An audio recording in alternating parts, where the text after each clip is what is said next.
November is Financial Literacy Month. What? I didn't know that. Yeah, well, it's true.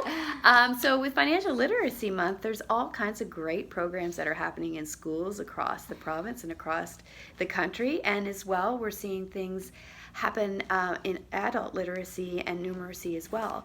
And did you know that numeracy in challenges in this province are very high? We're actually at a level 1 as far as our numeracy is concerned. So that's really important, because if we don't have a high level of numeracy, that's going to interfere in all our daily life, just the same as it interferes if you have literacy challenges as well.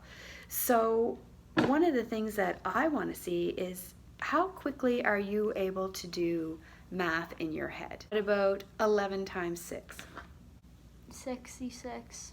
Okay, so that's pretty good. I know. I know.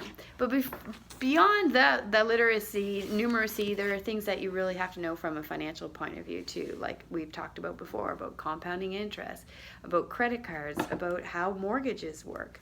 Is there any questions that you have of me in regards to financial literacy? Like, what even is financial literacy? Good question. So financial literacy, do you know what I mean when I say literacy? Literacy rates? No. So literacy is your ability to read and write. So there are many people who have literacy challenges that are still really high functional, so that have jobs and are in workplaces, and even graduating from high school and even from university, who can't read beyond a level 1 or even a level 2. And we have to have level 2 literacy rates to be functioning.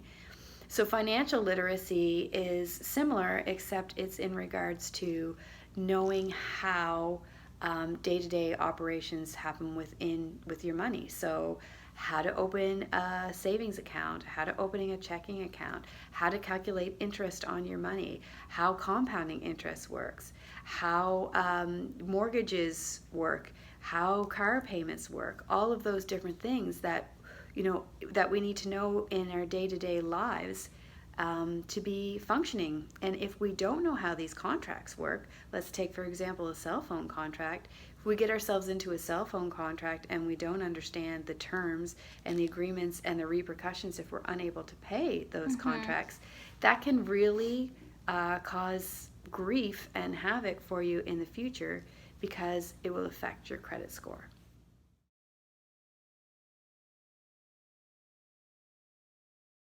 Do you know about credit scores? No, Have you heard about credit scores? not really. What do you think credit scores mean? Like, okay, if you have your credit card, because isn't a credit card like if you spend money and then you have to like pay the money that you spent at the end of the month? Mm-hmm. So like if you can't pay that back, Mm-hmm. then you have bad credit. Right. Yeah. So it affects your credit score. Mm-hmm. So every time you go to make a big purchase, or to apply for a credit card, or to apply for a loan, or to apply for a mortgage, or for a car, the lender is going to check your credit score. And in this country, we have two institutions that guard our credit scores, and one is TransUnion and one is Equifax. And they're out of a scale of 900, and anything above anything above 720. So there's different levels and different gauges, and if you have a credit score that is a certain amount and is considered excellent, then you'll be able to not only get the financial instrument that you're applying for, but also you'll get a better rate. So it's really important that you know, first of all, what your credit score is, and that you also understand the things that affect your credit score. So exactly like you were saying before, that if you have a credit card and you are unable to pay your credit card, that will affect your credit score, and you could be denied or have poor interest rates or an uncompetitive interest rate as a result. And for a young person, it is really hard for you to establish credit, because it's kind of a catch-22 that somebody won't extend you credit until you have history or a credit score. And then on the flip side of things, you can't get the credit score unless you have credit available Yeah. to you. So one of the things that you're going to want to do when you're able is to apply for a credit card with a really low credit limit on it, and then use that wisely. So credits are also, they're looking to see how you use your credit, and they want to see that you're actually using credit, but that you're using it in a proper manner, so that you use the credit scores, but then you pay it off at the end of the month as well.